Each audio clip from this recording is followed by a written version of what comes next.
ഏറ്റവും സ്നേഹം തന്നവരെ സ്വയം സമ്മാനമാവുക എന്നതാണ് ഒരാൾക്ക് നൽകാൻ കഴിയുന്ന അമൂല്യ സമ്മാനം. വിലപിടിപ്പുള്ള പൊതിക്കെട്ടുകളേക്കാൾ വിലമതിക്കാനാവാത്ത സാന്നിധ്യമാണ് യഥാർത്ഥ സമ്മാനം. ദൈവം സ്വയം സമ്മാനമായതിന്റെ സാന്നിധ്യം കൊണ്ട് ദൈവം നമ്മോടുകൂടെ ഇമ്മാനുവേലായതിന്റെ ഓർമ്മയാണ് ക്രിസ്തുമസ്. ദൈവം നൽകിയ ഈ സമ്മാനം നമുക്ക് സ്വീകരിക്കുവാനും നാം തന്നെ ഒരു സമ്മാനമാകുവാനും ഈ ക്രിസ്തുമസ് നമ്മെ ഓർമ്മിപ്പിക്കുന്നു. ഏവർക്കും ക്രിസ്തുമസ് ആശംസകൾ നേരുന്നു. യേശു പഠിപ്പിച്ചത് നമുക്ക് ഓർക്കാം. സത്യമായി ഞാൻ നിങ്ങളോട് പറയുന്നു, എൻ്റെ ഏറ്റവും ഇളയ ഒരു സഹോദരൻ നിങ്ങൾ ഇത് ചെയ്തു കൊടുത്തപ്പോൾ നിങ്ങൾ എനിക്ക് തന്നെയാണ് ഇത് ചെയ്തത്. അതെ, എളിയ സഹോദരന്മാരുടെ മുൻപിൽ നിറസാന്നിധ്യമാകാൻ നമുക്ക് കഴിഞ്ഞാൽ അവർക്ക് നാം ഒരു സമ്മാനമാകും. നമ്മുടെ സമ്മാനം ധനം കൊണ്ട് മാത്രമല്ല, നമ്മുടെ ദയ, നന്മ, ശുശ്രൂഷ മനോഭാവം, എന്തിനേറെ നമ്മുടെ ഒരു പുഞ്ചിരി പോലും അവർക്ക് സഹായമാകും, സമ്മാനമാകും.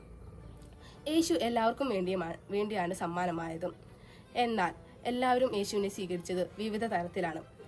ചിലർ അവനിൽ കുറ്റം ആരോപിച്ചു. പാപികളോടും സ്ത്രീകളോടും കൂടെ നടക്കുന്നു, ഭക്ഷണം കഴിക്കുന്നു എന്നൊക്കെ പറഞ്ഞു വരുത്തി. അവനിൽ കുറ്റം ആരോപിച്ചും ചിലർ സ്വയം വിശുദ്ധരെന്ന് ലോകസമക്ഷം വേഷമണിഞ്ഞു. കയ്യാഫാസ് പീലാത്തോസിനോടുള്ള തന്റെ ചങ്ങാത്തം നിലനിർത്തുന്നതിനായി യേശുവിനെ അവന്റെ അടുക്കിലേക്ക് കുറ്റവിചാരണയ്ക്കായി പറഞ്ഞയച്ചു. തന്നെ കുത്തിയ പടയാളിയെ സൗഖ്യം നൽകിക്കൊണ്ട് യേശു അവനിൽ ഒരു സമ്മാനമായി മാറി.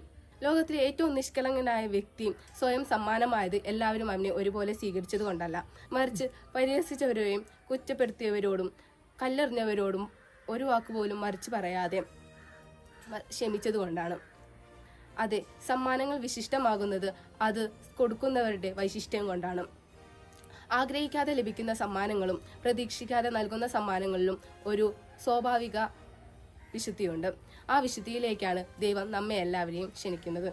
അനുദിന ജീവിതത്തിൽ ദൈവവചനത്തോടും ദൈവകാര്യങ്ങളോടുമുള്ള നമ്മുടെ മനോഭാവം എന്താണ്? ദൈവിക കാര്യങ്ങൾ സൗകര്യപൂർവ്വം മാറ്റിവെക്കപ്പെടുന്നുണ്ടോ? മനുഷ്യനായി അവതരിച്ച ദൈവവചനത്തെ ശ്രവിക്കാൻ ബൈബിൾ വായന, കൂദാശയിലൂടെ അവിടുത്തെ സ്വീകരിക്കാൻ ദിവ്യബലി, അവയ്ക്ക് നാം എത്രമാത്രം പ്രാധാന്യം നൽകുന്നുണ്ട്? നമ്മുടെ മുൻഗണനാ പട്ടികയിൽ അവയുടെ സ്ഥാനം എവിടെയാണ്? അലസതയുടെയും വിമുഖതയുടെയും മനോഭാവങ്ങൾ ഒരുക്കി അത്ഭുതങ്ങൾക്ക് വേണ്ടി മാത്രം പ്രാർത്ഥിക്കാതെ ദൈവിക കാര്യങ്ങളോട് ക്രിയാത്മകമായി പ്രതികരിക്കുന്നവരാകാം.